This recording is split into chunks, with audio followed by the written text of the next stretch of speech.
consider po yung number po ng fire stations natin dito sa Metro Manila, sir. Kasalukuyan, meron po tayong 150 fire stations. Though in some areas, we are able to beat or meet the said response. Pero kailangan pa rin po natin i-consider yung traffic, yung narrow roads na andito po ngayon sa Metro Manila. Kasalukuyan din po, ang BFP-NCR ay gumagawa ng mga paraan upang ma-achieve po natin itong 7-minute response time po na ni-require din po ng NFPA 1710 po. Okay, Ma'am Jill, medyo mahirap po ito no, sa lagay po ng bigat ng trapiko sa Metro Manila at Yes, lalo na masisikip pa yung mga ibang lagusan o mga kalsada. Pero sakaling ito po yung ma-achieve ng BFP, ito po ba pwede ring maisakatuparan sa buong bansa? Basically, yes po. Time is of the essence naman talaga po. At nararapat lang naman na buong bansa. Hindi lang po pang NCR, pero kahit po sa malalayong lugar, dapat ganun din po yung ideal po natin na dapat ma-achieve po yung 5-minute response po. Kasi hindi naman po...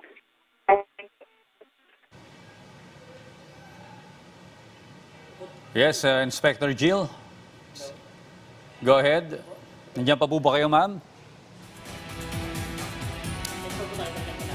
Okay, susubukan po natin balikan mamaya si Inspector Jill para pag-usapan po yung paksa patungkol po sa improvement ng pagresponde ng mga bombero tuwing merong panahon ng sakuna, lalo na ang sunog. Samantala, itinakda na ng Commission on Elections sa December 9 ang special election ng 3rd District ng Negros Oriental.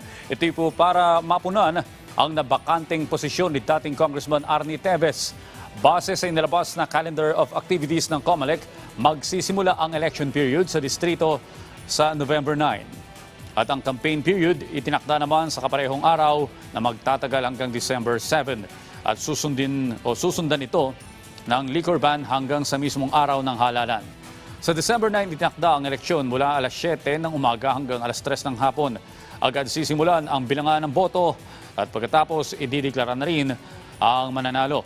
Habang hinihintay pa ang eleksyon, kinumpirma naman ni House Secretary General Reginald Velasco na si House Speaker Martin Romualdez na muna ulit ang nagsisilbing legislative caretaker ng distritong dating pinagsisilbihan ni Teves.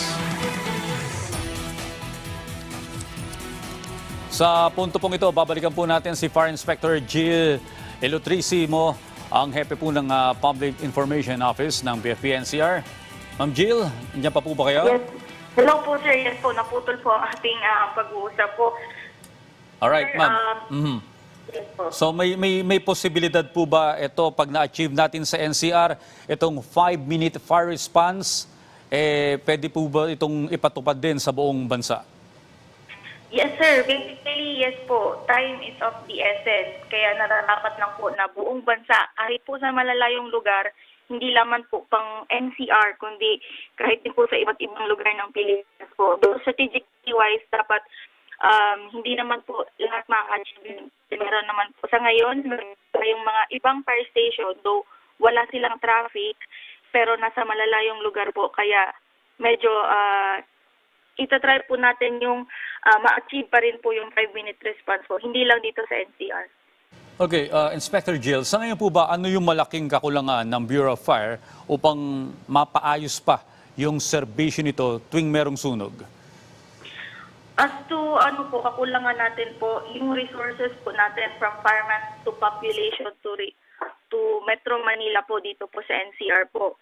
Sa ngayon po, meron po tayong 150 fire stations, 178 fire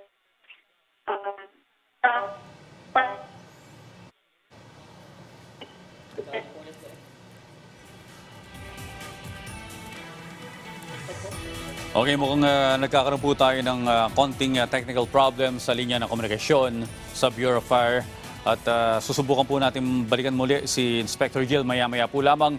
Sa iba pang balita, sinibak na sa Korte Suprema ang lalaking nag-viral matapos manakit at magkasapa ng baril laban sa isang siklista. Sa inilabas na pahayag ng SC, napagalaman na isang co-terminus employee ni si Justice Ricardo Rosario matapos umanong malaman ang naturang insidente. Agad na sinibak sa trabaho si Gonzales. Nila hindi kinukonsente ni Justice Rosario ang anumang uri ng karahasan o pang-aabuso. Una dito, sinampahan na ng pulisya si Gonzales ng reklamong alarming scandal dahil sa naturang viral na road rage.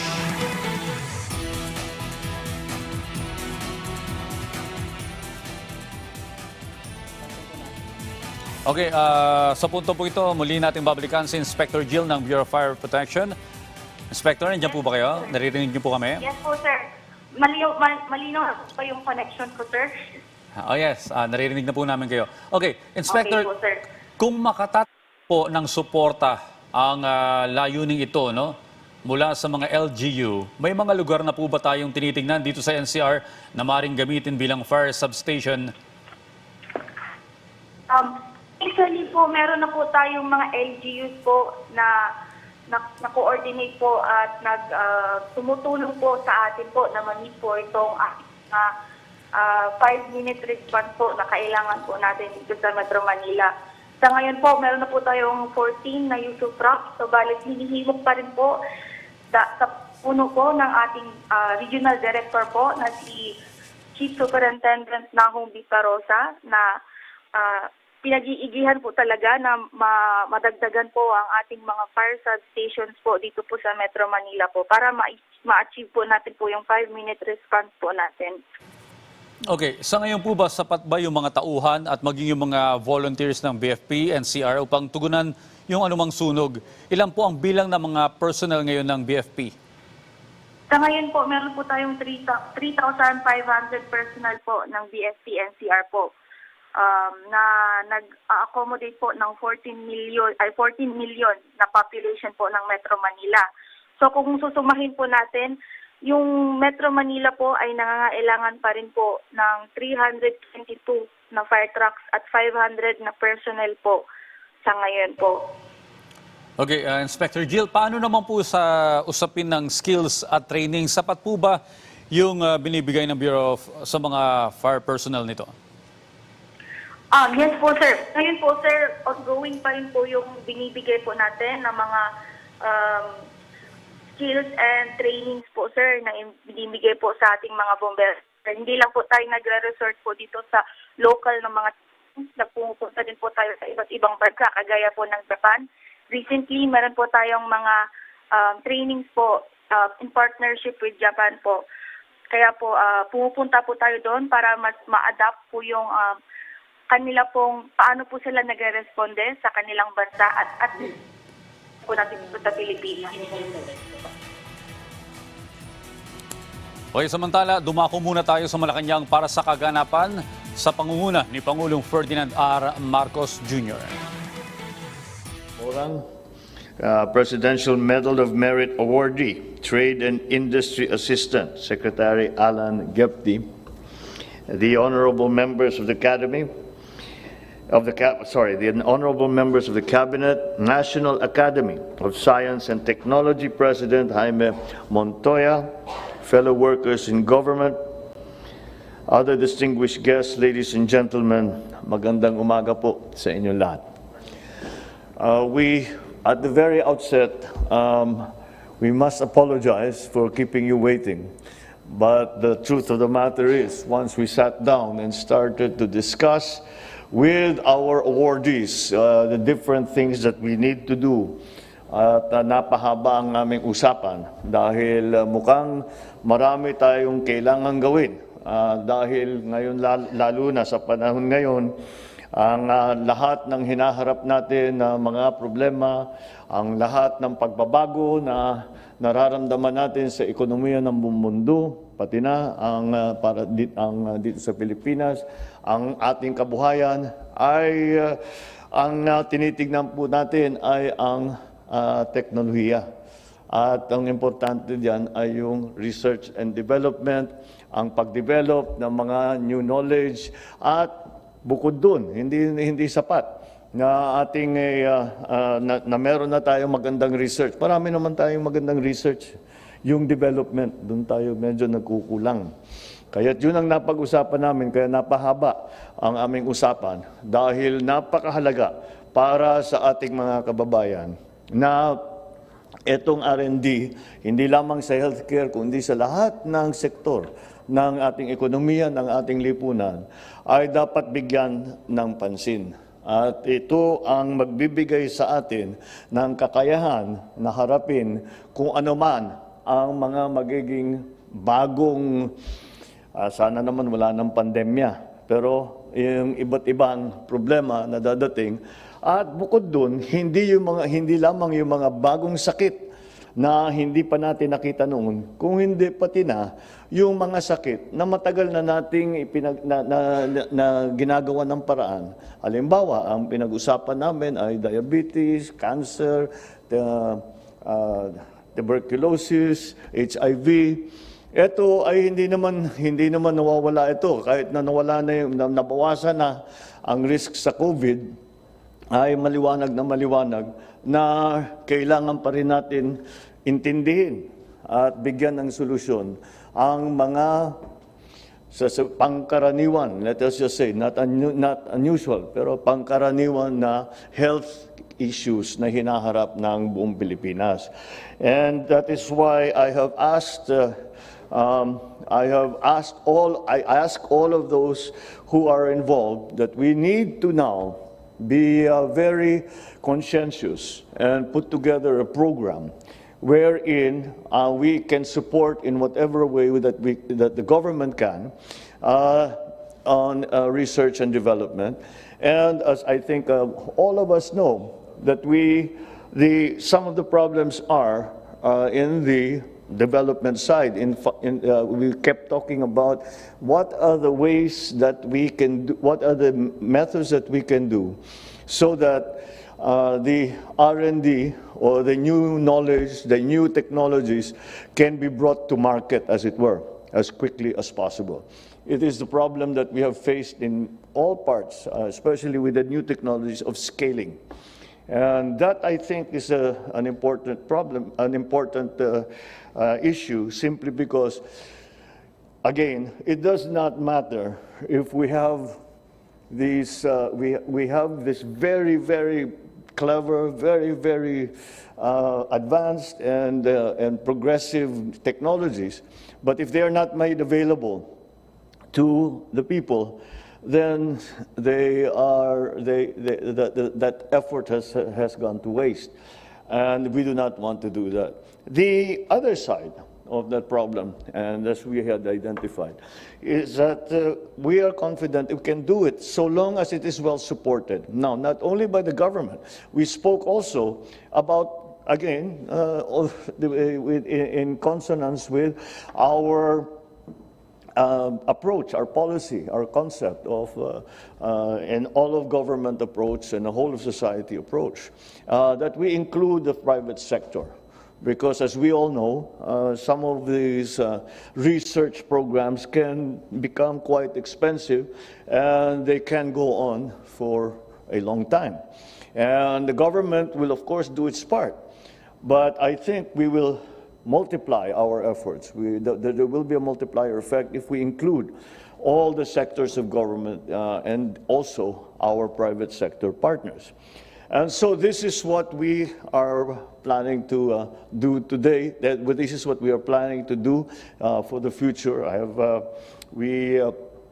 have asked Dr. Padilla to put together a program so that will include, well, the DTI is here, DOST and DOH specifically.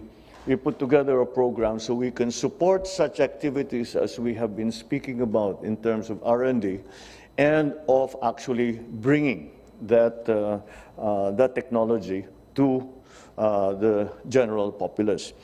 And it has become more important because, as Dr. Padilla was explaining to me earlier, the importance of our genome has been highlighted because, and I was surprised to learn this, that there are specific characteristics to the Filipino genome, to the Asian genome, and therefore as I was telling her, he said, hindi lang tayo pwedeng mag-antay. Sabi niya, maglalabas yung Pfizer ng vaccine, maglalabas yung AstraZeneca ng vaccine. Antayin na lang natin yan. Because one size does not fit all. And that is why this effort of the genetic research and all the way through to being able to apply that specifically to the Filipino situation, to the genetics of the Filipino. And it even becomes more granular in the sense that she was explaining to me. There are some Filipinos that are, for which these medicines are effective. There's another group of Filipinos for which it is not. So that is really, the crux of the problem. And it is the nature of the health situation that we face today, not only in the Philippines, but around the world. But we must be very aware of, the specificity of the responses that we make, especially in healthcare, considering that we are built slightly differently from everyone else. And that I think is once we realize that, and once we put that as part of our thinking and our planning, then we can say that we have made the first steps towards assuring our people, assuring the Philippines that at the very least we have found new solutions, we have found new technologies, we have found new products that are specifically directed to Filipinos. So, and that's why the importance of this is the reason why today we honor our two honorees today. We recognize Dr. Padilla for her contributions and her expertise in the field of genetics, and commend her for her instrumental role in the passage of RA 9288, or the Newborn Screening Act, which has saved thousands of babies across the country from mental retardation and from death. Not only that, Dr. Padilla's work was also vital in the crafting and passage of another law, Republic Act 10747, or the Rare Diseases Act of 2016. More recently, Dr. Padilla spearheaded the establishment of the Philippine Genome Center, which played an essential role during the COVID-19 pandemic. The Philippine Genome Center was at the forefront of the country's pandemic response and provided the government and the country's policymakers with the information that we need to better understand the virus and implement measures to limit and manage its spread. Meanwhile, we also commend Assistant Secretary Gepti for being an invaluable force in the negotiations and the eventual ratification of that most important treaty, the Regional Comprehensive Economic Partnership, or RCEP, which has included now the Philippines into the biggest trade bloc in the world. They should open opportunities for Filipinos and the Philippine companies to export trade and services to a market exceeding 2 billion people that are within the RCEP region. Under the RCEP, the Philippines will be able to source raw materials and intermediate goods from fellow RCEP countries, process products locally, and then export those products back out to other RCEP countries at a preferential rate. Our participation in RCEP will strengthen our linkages in regional supply chains and serve as a catalyst for attracting more foreign direct investments into the country. Both Dr. Padilla and Asek Gepti exemplify what it means to be a public servant, and these awards are our form of recognition and a testament to that service. Their service goes above and beyond typical duties and responsibilities, and their achievements have created and will continue to create a positive and lasting impact. Once again, I would like to thank our awardees today for their outstanding service to the country and to the Filipino people. May this accomplishment reinvigorate your drive to selflessly serve the country. And may you continue to be a shining example to our fellow workers in government and continue to provide inspiration for service for our fellow citizens. Maraming salamat po. Congratulations muli at magandang umaga po sa inyo lahat. Thank you, Mr. President, and congratulations to our awardees. Ladies and gentlemen, that concludes our conferment ceremony. Thank you, Mr. President, for gracing the event today. Once again, ladies and gentlemen, His Excellency Ferdinand R. Marcos, Jr.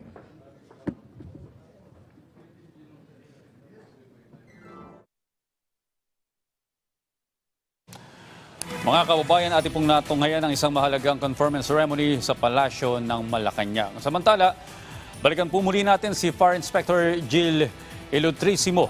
Inspector, bukod po sa substations, ano po ba yung mga nakikita ninyong kakulangan pa pagdating sa kagamitan o equipment? Ano po yung dapat na i-prioritize ng pamahalaan?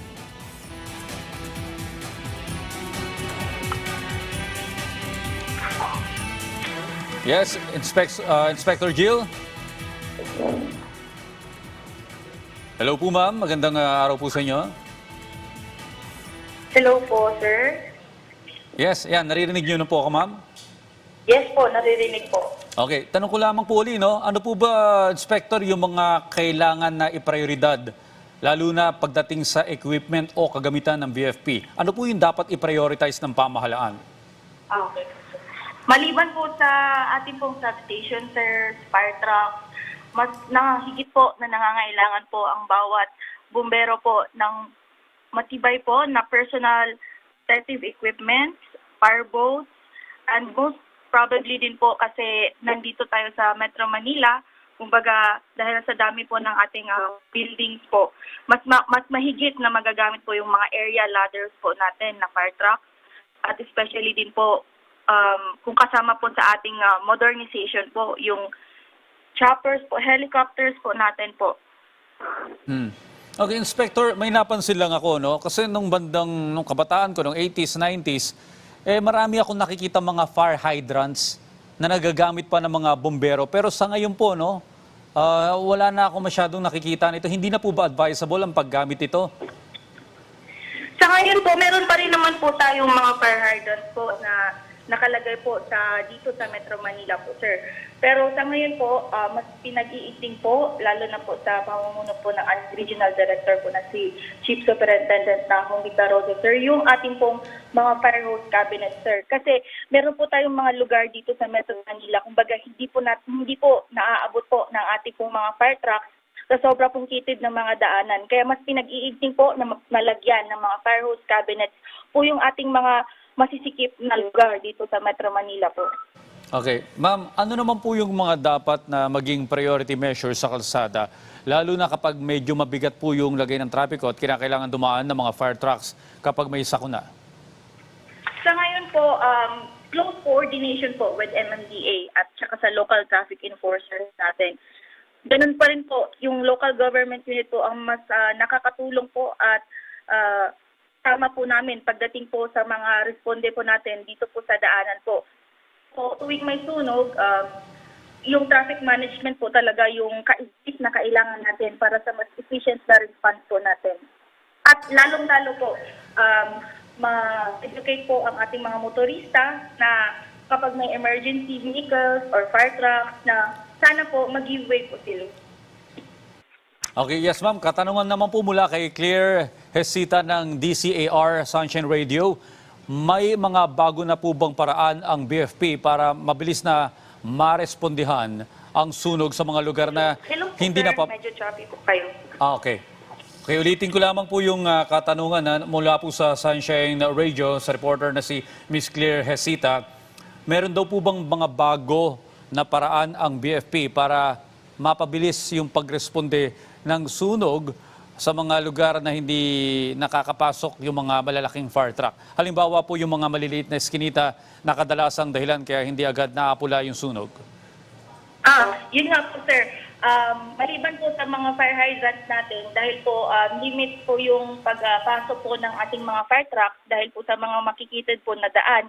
Meron po tayong mga motorcycle ambulance po o paunang responde po gamit po ang ating mga motorsiklo po. Sa ngayon po, meron po tayong mga higit na kumukulang 30 po na motorcycle ambulance po. At maliban din po doon, yun nga, yung fire hose cabinet po natin po para gagamit po natin yun. Bago pa man po dumating yung mga bombero, meron na pong paunang solusyon doon sa pag meron pong nangyari na incidenting gano'n po. Sa mga sikip at makikipot po na daan dito po sa Metro Manila. Ma'am, katanungan naman po mula sa TV5 kay Ms. Maricel Halili, ano-ano yung nakikita ninyong possible violation sa building code sa nasunog po na imprentahan ng t-shirt sa may Quezon City kung saan 15 po yung nasawi? Sa ngayon po, sir, yung nangyari po sa may Tandansora QC po, under investigation pa po at wala pa po kaming ma-disclose na full report and final report. Kasi po, sa ngayon po ay iniimbestigahan pa rin po ng ating Quezon City Fire District po yung nangyari pong incident doon sa may Tandansora, Quezon City po na nagsawi po ng 15 po na tao po. Okay, kasunod pong katanungan mula naman kay Claire Hesita. Ilan na ang naitatalang sunog sa first half of the year? Kung ikukumpara noong nakaraang taon, ito po ba'y mas mataas o mas mababa? Sa ngayon po, sir, kung ikukumpara po natin yung sunog po natin nung nakaraang taon sa ngayong taon po, sir, medyo mas tumataas po ang ating data ngayong taon. Kasi kung mapapansin nyo, nung panahon pa po ng pandemic po, lahat po ng mga tao po ay nasa mga kanya-kanyang bahay po. Kaya kung tutok po sila sa mga kagamitang pangbahay at nasa loob lang din po sila ng kanilang mga tahanan. Habang ngayon po, lahat po ng tao, fully operational, lahat nagtatrabaho at paminsan-minsan po ay nakakaligtaan po ang ating mga kagamitan sa mga kabahayan po natin. Okay, ma'am, ano po ang timetable upang may sakatuparan itong adhikain para sa BFP-NCR? Yung timetable po natin, kasama na po yan sa 10-year modernization plan para ma-achieve po yung adhikain po ng BFP. Kasama na din po yung BFP-NCR doon. Okay, katanungan po mula kay Vic De Leon, Lima ng DCME. Bawal po ba ang factory sa subdivision gaya po na nangyari sa Tandansora? Hello po, sir? Katanungan po mula kay Ginoong Vic De Leon Lima, no? Bawal daw po ba yung mga paktorya o factory sa loob ng subdivision gaya po nung nangyari sa may Tandansora? Hello po, sir. Nakadepende po yan po sa LTO po. Yes. Okay, Inspector, medyo choppy lamang po yung inyong reception. Ano? Maaari pong pakisagot po ulit dahil ito po yung pinapatanong ng ibang station. Ano? Ulitin ko lamang po, bawal po ba yung mga factory sa loob ng subdivision kagaya po ng nangyari sa Tandansora? Sir. Nakadepende po yan sa zoning po, syempre po ng LGU po, sir. Mayroon po silang certain po na restriction. Kung pwede pa rin po silang maglagay po ng mga factory sa loob ng subdivision. Okay, so depende po ito. No? Okay, bilang panghuli, ma'am, ang inyo pong mensahe sa ating mga kababayan. Hello. Pero napuputol po yung linya nyo? Again, ma'am, ang inyo pong final message sa ating mga kababayan. Okay, mukhang medyo nagkakaroon talaga tayo ng technical problem sa linya ng komunikasyon. Maraming salamat po sa inyong oras, Inspector Jill Ilutrisimo, ang hepe ng Public Information Office ng BFP-NCR. Samantala, pansamantala munang sinuspindi ng Department of Justice sa pamamagitan ng Interagency Council Against Trafficking ang pagpapatupad ng revised guidelines para sa mga Pilipinong lalabas ng bansa. Ito'y kasunod ng concerns na inilatag ng mga senador hinggil dito. Ayon pa sa ahensya, kinikilala ni Justice Secretary Jesus Crispin Remulla ang halaga ng transparency at public consultation. Kaya't kinakailangan munang maging malinaw ang mga issue na bumabalot sa naturang revised guidelines. Kasunod nito, muling nanindigan ng DOJ sa pagsisikap nitong maprotektahan ang karapatan at kapakanan ng mga Pilipino, kabilang na ang malayang pagbiyahe. Pagtitiyak ng ahensya, lain lamang ng revised guidelines na mabalanse ang usapin sa national security at maayos at ligtas na pagbiyahe para sa mga Pilipino. Sa ngayon, mananatili muna ang pagpapatupad ng existing rules and regulations hinggil sa travel at immigration procedures.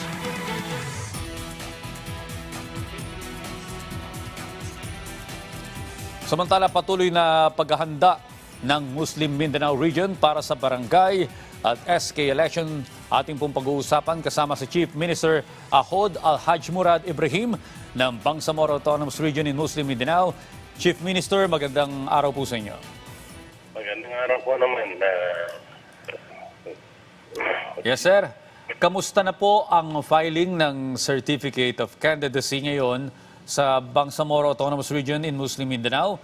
Nadagdagan po ba ang mga election-related incidents sa rehiyon? So far naman, as of now, wala namang naiulat na may mga karahasan o anong hindi magandang pangyayari. So far, smooth naman sa buong region ang yung filing of the candidacy sa barangay at SK election. Okay. Sir, paano po binabantayan yung gun ban na pinatutupad sa bansa ngayong panahon na ito, ngayong panahon ng eleksyon sa inyo pong lugar? We are in coordination with the both PNP and AFP command in the area. So, maganda naman ang pagtutulungan para ma-monitor na walang mga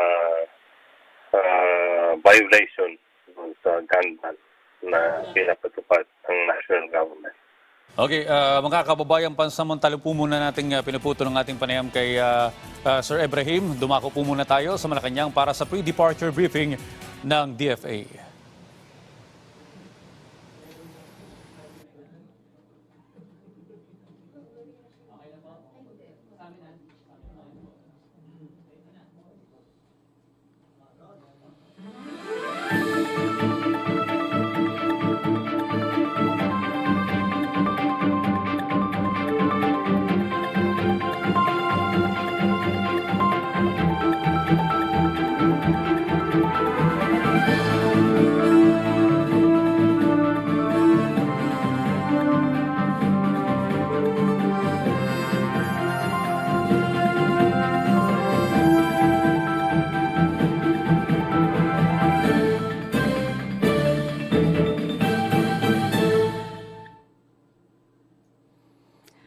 Magandang umaga, Malacanang Press Corps, and welcome sa ating press briefing ngayon, araw, August 31st. We are also joined by the Department of Foreign Affairs Press Corps via Zoom. Next week, President Ferdinand R. Marcos Jr. is set to attend the 43rd Association of Southeast Asian Nations Summit, or the ASEAN Summit, in Jakarta, Indonesia, from September 5 to the 7th, with the theme, ASEAN Matters, Epicentrum of Growth.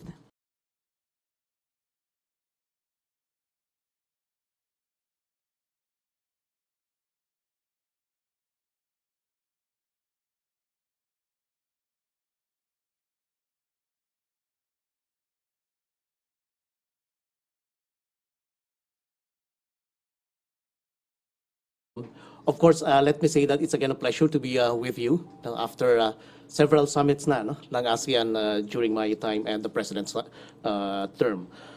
Let me read you the statement on the President's participation in the 43rd ASEAN Summit and related summits. Okay, President Ferdinand R. Marcos Jr., along with the leaders of the other ASEAN member states and several dialogue partners, will participate in the 43rd ASEAN Summits and related summits in Jakarta, Indonesia. This will be from 5 to 7 September 2023 at the invitation of the President of the Republic of Indonesia, His Excellency Joko Widodo, as this year's ASEAN Chairman. It will be remembered that this will be the second summit this year. The first one was in Labuan Bajo in May 2023. Now, the second summit will be a follow-on to the May summit and will accelerate the momentum of the ASEAN community building process under the theme ASEAN Matters, Epicentrum of Growth. It will serve as a platform for leaders to exchange views on key regional and international issues, build consensus on matters of mutual interest, and provide policy direction for the ASEAN community in the years to come. The 43rd ASEAN Summit and related summits will include meetings with several dialogue partners of ASEAN, as well as summits of ASEAN-led mechanisms, such as the ASEAN Plus 3 Summit and the East Asia Summit. The President will also attend the opening of the ASEAN Indo-Pacific Forum upon the invitation of Indonesia. This event will serve as a platform for ASEAN to discuss infrastructure projects and programs to implement the priority areas of cooperation under the ASEAN Outlook in the Indo-Pacific with external partners and other participants. Overall, the President is expected to attend 13 leaders-level engagements, 12 of them summit sessions with other leaders. These are, let me start with September 5, Tuesday, the 43rd ASEAN Summit plenary session, the opening ceremony of the ASEAN Indo-Pacific Forum, and then the 43rd ASEAN Summit retreat session. On September 6, Wednesday, the President will attend the 26th ASEAN-China Summit, the 24th ASEAN Republic of Korea Summit, the 26th ASEAN-Japan Summit, the 26th ASEAN Plus 3 Summit, and then the ASEAN-US Summit and the ASEAN-Canada Summit. On the last day, September 7, 2023, first day, the President will attend the 20th ASEAN-India Summit, the 18th East Asia Summit, the 3rd ASEAN-Australia Summit, and the 13th ASEAN-UN Summit. In these engagements, the President will continue to uphold and promote Philippine interests in ASEAN. He will highlight our advocacies in strengthening food and energy security, harnessing the potential of the digital and creative industries and MSMEs, and addressing the impacts of climate change, among others. The President will also continue to emphasize our efforts to protect migrant workers in crisis situations, as well as combating trafficking in persons, especially with the use or abuse of technology. Other priority areas of cooperation with dialogue partners will also be discussed. Furthermore, the President will continue to promote a rules-based international order, including the 92 UNCLOS, especially in the South China Sea. The Philippines will continue to uphold and exercise freedom of navigation and overflight in the South China Sea in accordance with international law. The leaders are expected to discuss various international issues that impact the region and beyond. These include the situation in Myanmar, the conflict in Ukraine, as well as geopolitical rivalries in the Indo-Pacific region. To date, over 90 outcome documents are being targeted to be issued, adopted, or noted during the summits. The key outcome documents would include the following: ASEAN Leaders' Declaration on Strengthening Food Security and Nutrition in Response to Crisis, and also individual joint statements on strengthening cooperation on food security between ASEAN, Australia, Canada, and India.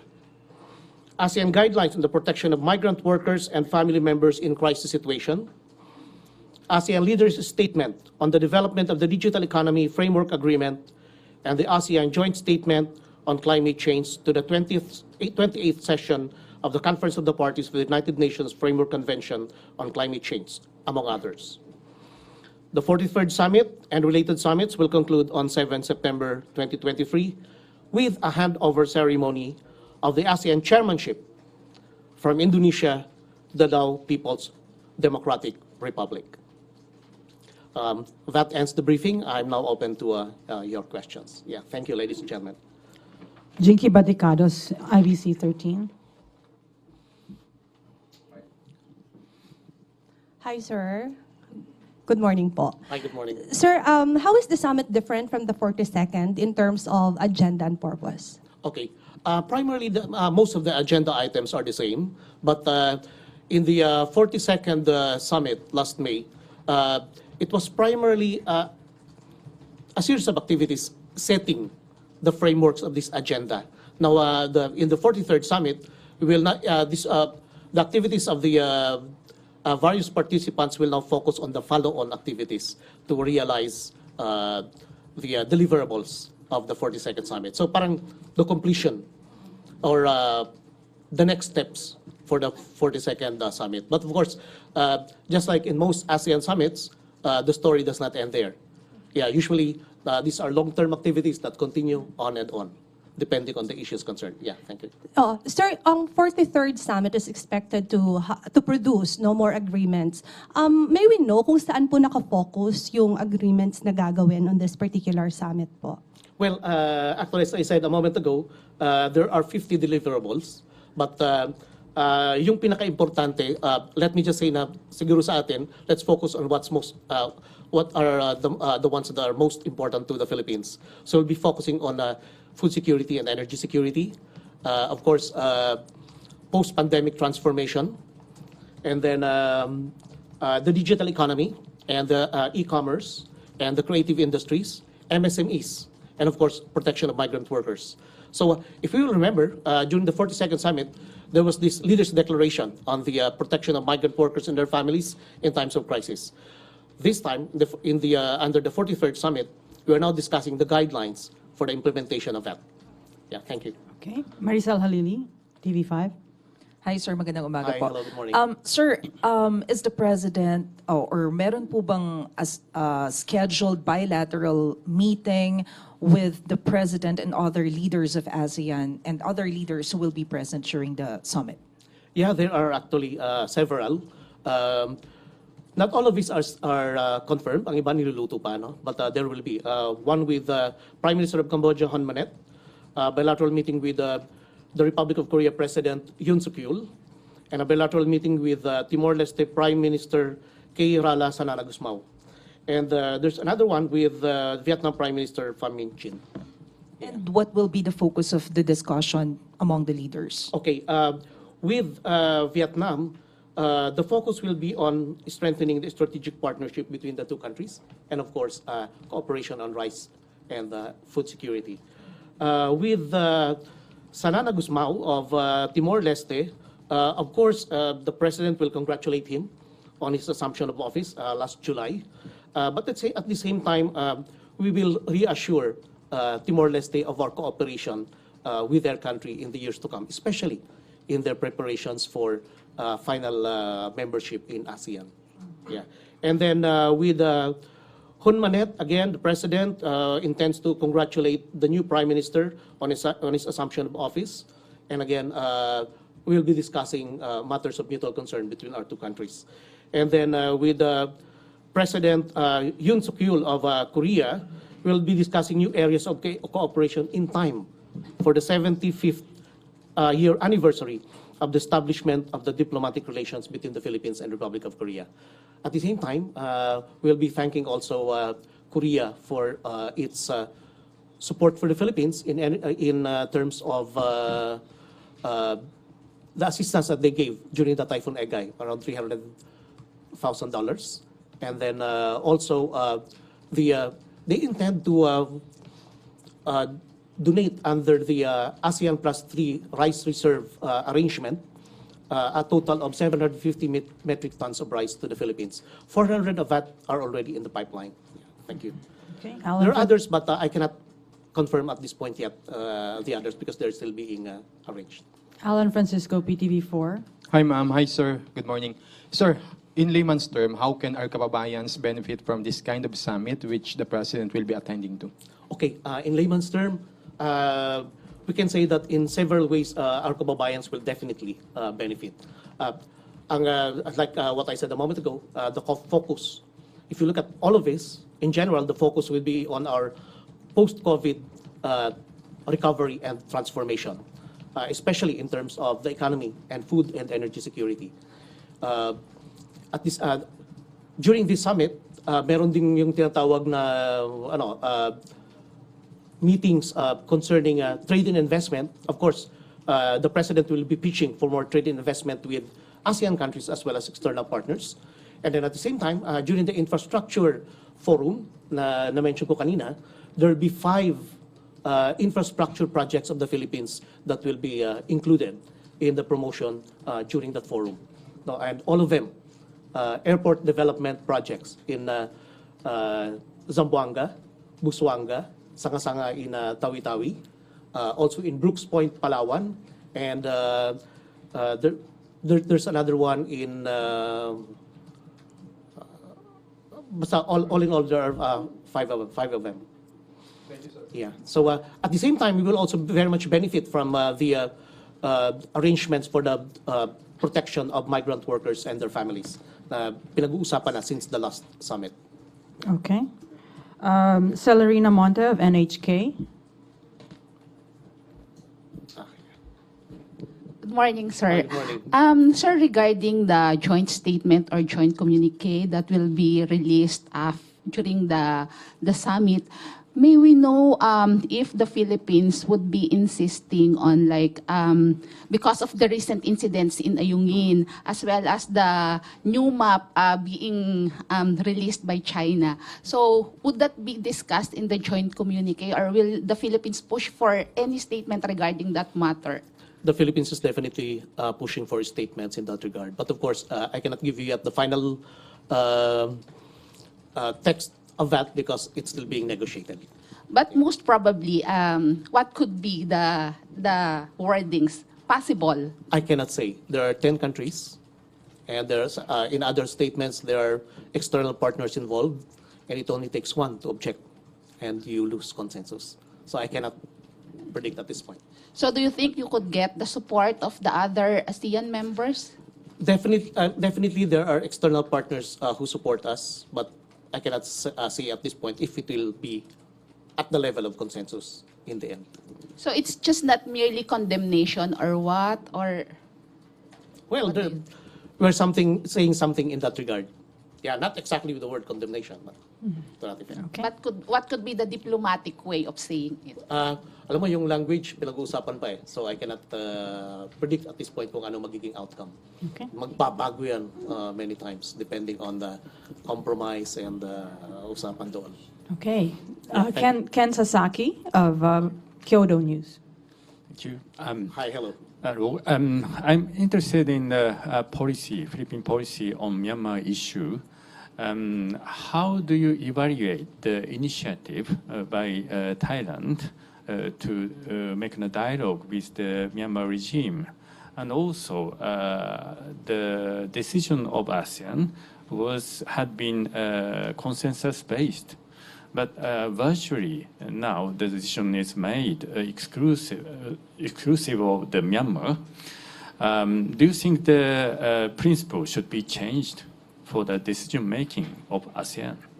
Well, as far as the Philippines and ASEAN is concerned, we're still hinging everything on the 5-point consensus. So all efforts in ASEAN are in accordance with the 5-point consensus. Now, in that regard, and also with regard to the actions of Thailand, the consensus at the last foreign ministers meeting is that all efforts in ASEAN will have to be coordinated and done in concert with the chair and the office of the special envoy of the chair.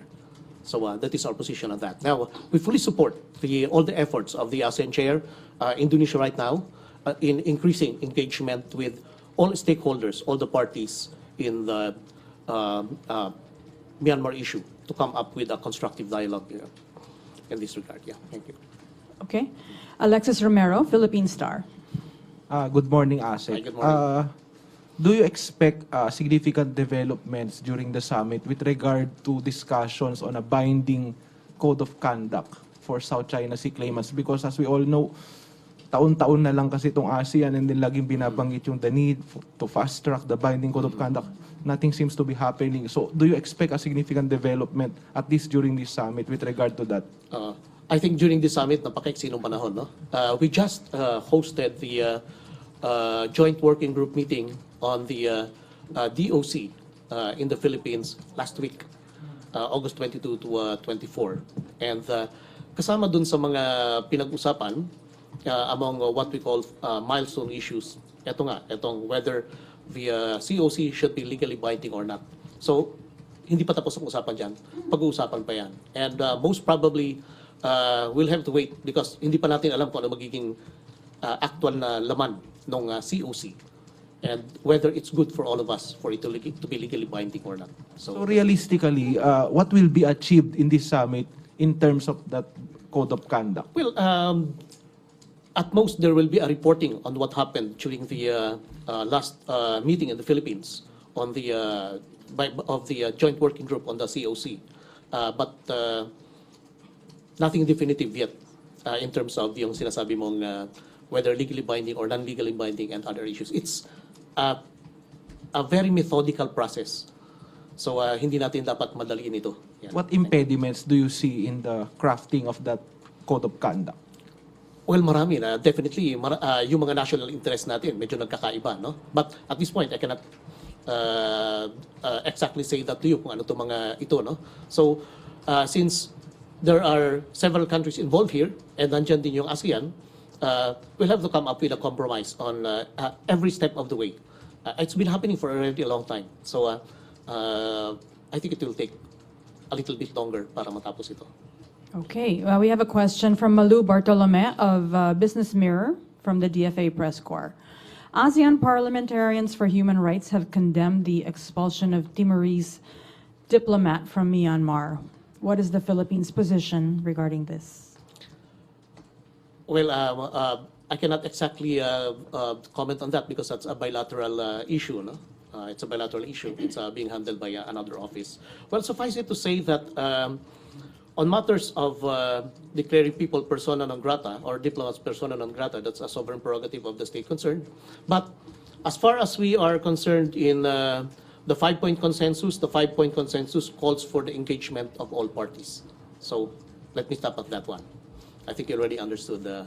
Thank you. Thank you. Eden Santos, Net 25. Asek, good morning po. Siguro po alam nyo na yung regarding sa balita na yung 10-dash line po na mapa ng China. Ano po yung stand ng Pilipinas through DFA? Ano po yung mga pwede pa natin gawin? Baka dahil sa gusto nating idaan sa mapayapang negosasyon, ito pong issue na ito, baka hindi lang 10-dash line po yung abuti ng mapa ng China. Ano po, baka magising na lang tayo, pag-aari na pala nila yan or sakop na po ng China yung pinag-aagawang teritoryo po ng tubig na yon. Eden, hindi ko din purview, no? But suffice it to say that we already protested against that. Definitely, we're not in favor of that. We reject that, and we continue to promote a peaceful settlement of disputes in that regard. Thank you po. Harley Valbuena. Hi, good morning po. Sir, you mentioned that there will be meetings concerning trade and investment. So, will the President pitch the Maharlika Investment Fund sa ASEAN Summit po and also with this meeting with the other leaders? Okay, let me... there are business events being planned, but wala namang sinabing exactly Maharlika na pag-uusapan doon. No? In fact, the meetings being planned by the Philippines, kasi hindi to hiwalay yung sa ASEAN. There's this economic pillar of ASEAN handling, in general terms, trade and investment, FTAs, etc., etc. No? But we also have the President will also be attending events specifically to pitch trade and investment in Indonesia. One of them will be a meeting with the ASEAN Business Advisory Council, and another one with certain businesses who intend to expand their presence in the Philippines. And in fact, among the companies that who will be there would be the WIR Asia, who intends to expand one of its subsidiaries already existing in the Philippines to the tune of 1 billion pesos or $20 million in fresh infusion to expand innovations in metaverse and artificial intelligence applications. And another one would be Pacific Satellite Nusantara, who already signed a letter of intent in September 2022 with the Philippines and will report to the President the progress of their project in the Philippines and the launching of a satellite in December 2023. And then they also plan to allocate 13.5 gigabytes per second of bandwidth for the Philippines. And then another company who will be present during one of these meetings will be the Daria Varia Laboratoria and Vaccindo Satwa Nusantara. They will soon provide the Philippines with avian influenza vaccines. So, ito pa lang yung nasa pipeline ngayon, may mga ginagawa pa. Okay, I just have a question here from DFA Press Corps, Joseph Pedrajas. Is there a significant development in the recent South China Sea conduct talks in Manila? And how will this affect the upcoming position of the Philippines, particularly at the highest level when President Marcos meets ASEAN and Chinese counterparts during the summit? Okay, during the joint working group meeting held at the Manila Peninsula last week on 22 to 24 August, they discussed a lot, but I think the most important one would be the discussion of the so-called milestones. Among these milestones are issues concerning the definition of the necessary terms for the COC. Of course, it's not over yet because it's a work in progress. The same is true with whether, yung na-raise kanina ni, I think ni Alexis, no? The same is true with whether to make the COC legally binding or not. And then another one would be the relationship of the DOC to the COC, and then the geographic scope of the COC. Ano magiging purview nito, no? Geographical extent. But these things are very detailed and very wide in themselves. No? So even yung usapin sa apat na isyong ito will not be finished in 1, 2, or just 3 meetings. So, so far, yan yung naging progress. And during the same meeting, we also expressed definitely our displeasure over the recent developments in the South China Sea, especially yung water cannoning. And we stressed that all these actions should be avoided because they undermine trust. They escalate tensions in the South China Sea, and they undermine the stability and peace in the area. So, I guess I'll stop at that. Thank you. And we have one more question from Celerina Monte again of NHK. Sir, just to clarify your earlier statement, you said that we have already protested this new map that the China issued, correct? Tama Yes, po ba? yes. In fact, I think just this morning, naglabas na yung OPCD, the Office of Press ng DFA, ng statement on that. So I would recommend that you look at that for more details. Yeah, I already read So that it's statement. But it was not mentioned when did the DFA file the protest? Yeah, definitely earlier than today.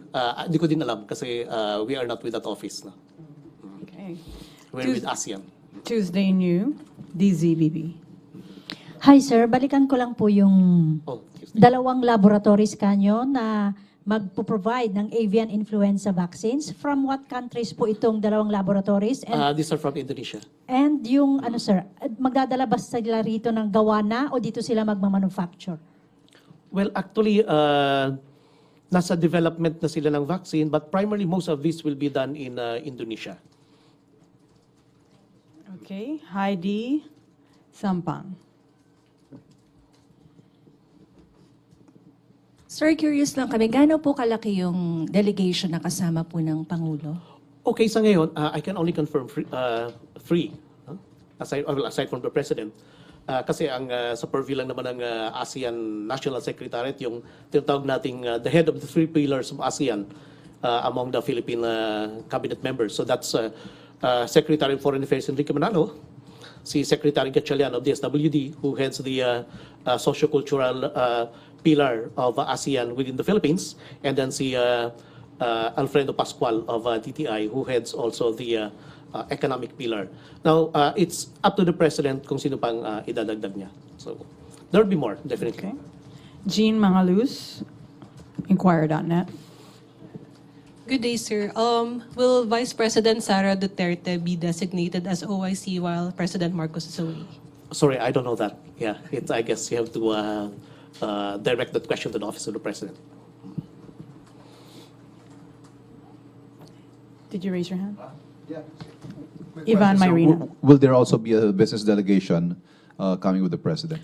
Oh yes, definitely. Kasi as I said a moment ago, there will be a meeting with the business sector, at least on 2 occasions. One is with the Business Advisory Council. So nandoon yung at least some of the members of the Philippine the Philippine members of the ASEAN Business Advisory Council, and of course yung magiging partners nitong sinasabing mga foreign companies who are coming in or infusing more investment. Yeah, and is there also a gathering with the Filipino community? Oh, that one I cannot confirm yet. Yeah, wala sa program pa namin dito. We will be announcing as we come close to the date. If there are no other questions, I think this ends our press briefing. Thank you so much, Assistant Yeah, Secretary thank you so much Espiritu. also, yeah. Thank you, Malacanang Press Corps and the DFA Press Corps as well. Have a good afternoon. Okay, good afternoon.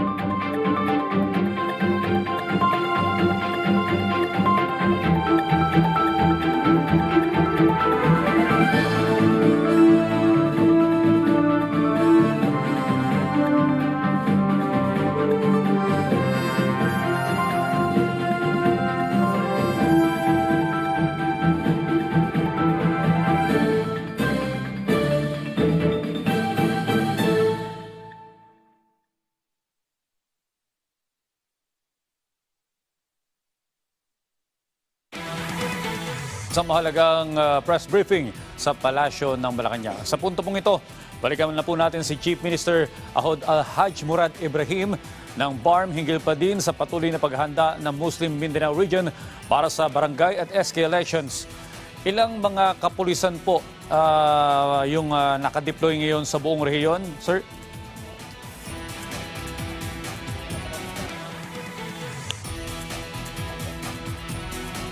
Yes, sir. Sir Al-Haj Murad Ibrahim.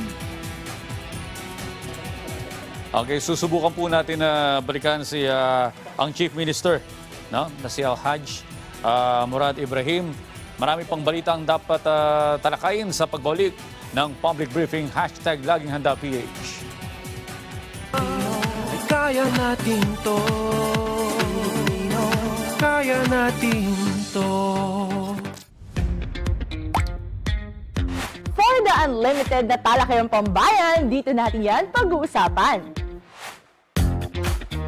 Ang inspiring stories nyo, i-flex namin yan.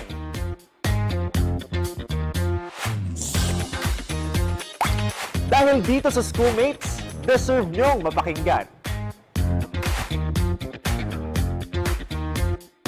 Patuloy na maglilingkod sa bayan at kabataan. Is Schoolmates tuwing Webes ng gabi sa PTV. Gusto mo ba ng career sa broadcasting? Ito na ang pagkakataon mo para maging bahagi ng PTV. Kasama ang mga batikang broadcaster na naghahandog ng mga award-winning na programang pang-telebisyon para sa Pilipino. Ipadala na ang iyong resume. Panahon ng ibahagi ang iyong kakayahan para sa bayan.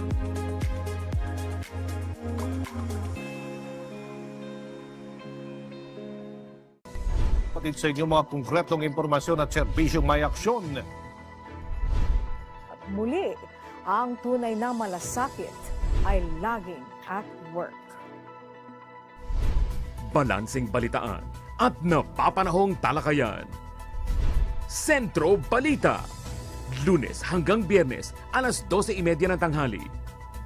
Sa PTV. Disaster Watch.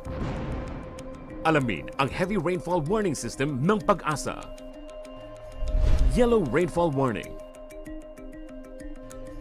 Maghanda sa posibleng pagbaha sa mga mabababang lugar at tabing baybayin. Pinapayuhan ang lahat na mag-monitor ng mga weather updates sa inyong lugar. Orange rainfall warning. Mas malawak na pagbaha ang inaasahan at posibleng magka-landslide sa mga tabing bundok. Bumuo ng isang emergency kit at maghandang lumikas sa anumang sandali. Red rainfall warning. Inaasahan ang matinding buhos ng ulan sa loob ng 2 oras na magdudulot ng malawakang pagbaha at landslide. Para sa inyong kaligtasan, lumikas agad ang mga nasa mabababang lugar, baybayin at tabing bundok. Sa panahon ng kalamidad, dapat laging listo. Pagpatak ng 1:00 ng hapon, sama-sama tayong tumutok sa sentro ng mga balita. Bilang mga tagapaghatid nyo ng tapat at napapanahong impormasyon, araw-araw kaming maaasahan ng sambayanang Pilipino. Pagpabalitang babalik-balikan sa pangunguna nila Aljo Bendijo, Angelic Lazo, dito lang sa Sentro Balita, Lunes hanggang Biyernes, 1:00 ng hapon. Dito lang sa PTV. Health Watch, mga paalalang pangkalusugan laban sa leptospirosis. Ang leptospirosis ay sakit na dulot ng Leptospira bacteria mula sa ihi ng infected na mga hayop.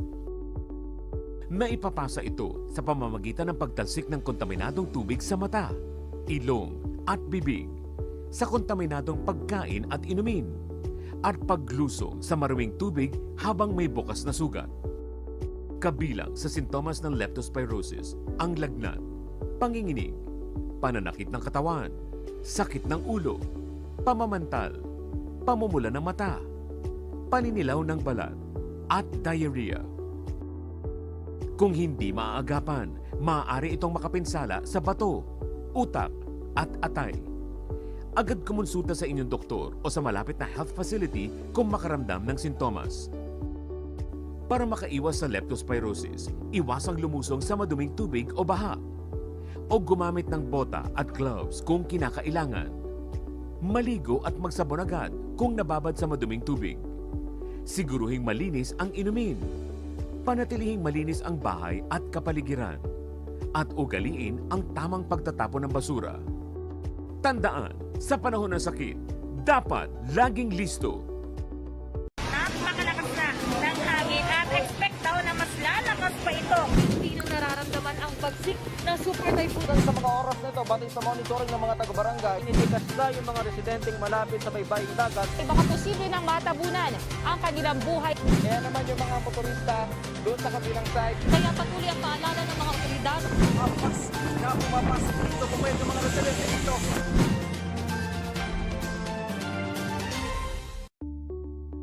Health Watch, mga paalalang pangkalusugan ngayong flu season. Mag-ingat sa kumakalat na influenza-like illnesses o trangkaso. Ito ay dulot ng iba't ibang virus o bakterya na naipapasa sa pamamagitan ng droplets galing sa taong may sakit at paghawak ng mga gamit ng kontaminado. Ang mga pangunahing sintomas ay ubo na nagsimula sa loob ng 10 araw at lagnat na hindi bababa sa 38 degrees Celsius. Maaari ring makaramdam ng pamamaga ng lalamunan, sipon, sakit ng ulo, sakit ng katawan, panginginig, panghihina, pagsusuka, at diarrhea. Para makaiwas sa influenza o trangkaso, siguraduhin kumpleto ang bakuna, umiwas sa matatao at masisikip na lugar, magsuot ng face mask, takpan ng bibig at ilong tuwing uubo at babahing. Panatilihing maganda ang airflow at ventilasyon ng kwarto at ugaliin ang paghuhugas ng kamay at paggamit ng alkohol. Kung may nararamdamang sintomas, manatili sa bahay at umiwas muna sa pakikipagsalamuha sa iba. Uminom ng gamot sa lagnat tulad ng paracetamol at magpahinga at uminom ng maraming tubig. Tandaan, sa panahon ng sakit, dapat laging listo. Sa mabilis na takbo ng panahon, mahalaga sa amin ang maihatid sa inyo ang pinakabago at makabuluhang impormasyon. Sa buong Europa, mahigit sa... Iginiit naman ng Department of Education na Napagkasunduan ng Department of Agriculture. Kasama ang mga tapat nating tagapaghatid balita. Kahit saan, kahit kailan, kasama nyo ang PTV para sa bayan. Health Watch, alertong pangkalusugan. Mag-ingat sa water at foodborne diseases. Ito'y mga sakit na dulot ng mga bacteria, virus at parasite na karaniwang namumugad sa kontaminadong tubig at pagkain, gaya ng cholera, typhoid fever, hepatitis A, rotavirus, paralytic shellfish poisoning, at dysenteria. Ang mga sakit na ito ay nagdudulot ng pagdurumi, pagduduwal, pagsusuka, lagnat, kawalan ng ganang kumain, at pananakit ng tiyan na maaaring humantong sa dehydration. Kapag nakaranas ng mga sintomas, uminom agad ng oral rehydration solution bilang paunang lunas. Kung patuloy ang mga sintomas, kumonsulta agad sa doktor o pinakamalapit na health center. Para maiwasan, maging maingat sa paghahanda at pagkonsumo ng mga pagkain at inumin at panatilihing malinis ang katawan at kapaligiran. Sa panahon ng sakit, dapat laging listo.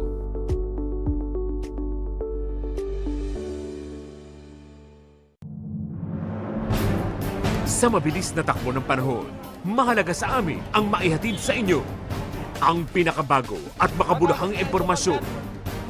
Mula rito sa Malacanang, Kinilala ni Pangulong Ferdinand inihayag ni Remulla ngayong araw 150 billion pesos worth of invested pledges. Kasama ang mga tapat nating tagapaghatid balita.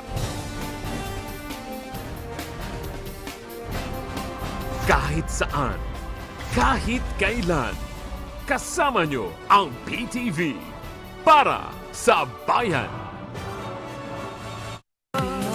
Kaya natin to. Kaya natin to. Nagbabalik po ang public briefing, #laging handa PH. Sumalang sa budget hearing sa Kamara ang panukalang 2024 budget ng DILG. Ang detalye mula kay Mela Lesmoras. Mela? Yes, Audrey, sa mga puntong ito ay nagpapatuloy na ang deliberasyon dito sa Kamara sa committee level ng House Committee on Appropriations ukol na sa panukalang pondo ng DILG para sa taong 2024 base sa National Expenditure Program, Audrey, no, nasa 262 billion pesos ang panukalang pondo ng DILG para sa susunod na taon na mas mataas kumpara sa kasalukuyan nilang 255 billion pesos na pondo ngayong 2023. Audrey, sa talakayan nga, isa sa mga talagang pinagtuunan ng pansin sa mga katanungan ng mga kongresista ay itong mga sunod-sunod na issue dito nga sa hanay ng kapulisan at mismo si DILG Secretary Benher Abalos naman ang nagbigay katiyakan sa mga mambabatas na talagang pinaiigting nila ang pagpapabuti at pag-iiral ng tamang aksyon at mga narapat na mga hakbang dito nga sa hanay ng kapulisan para nga matiyak sa ating mga kababayan na sila ay ginagawa naman ng tama ang kanilang tungkulin at kung mayroon nga nasa sangkot sa mga issue ay agad nila itong tinutugunan. O kanina na sa talakayan dito ay napag-usapan din yung mga programa pa na naihalog ng DILG at kabilang na dyan ang modernisasyon sa kanilang hanay, pagpaplakas pa ng kakayahan ng mga pulis at iba pang kawani ng kanilang ahensya at iba pang hakbang para nga mas mapagbuti pa nila ang kanilang serbisyo sa publiko.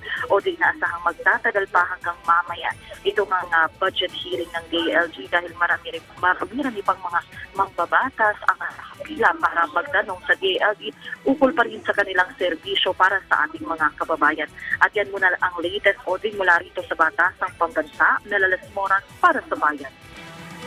Maraming salamat, Mela Lesmoras. Maraming salamat po sa ating mga partner agency para sa kanilang suporta sa ating programa at maging sa kapisanan ng mga broadcaster ng Pilipinas, KBP.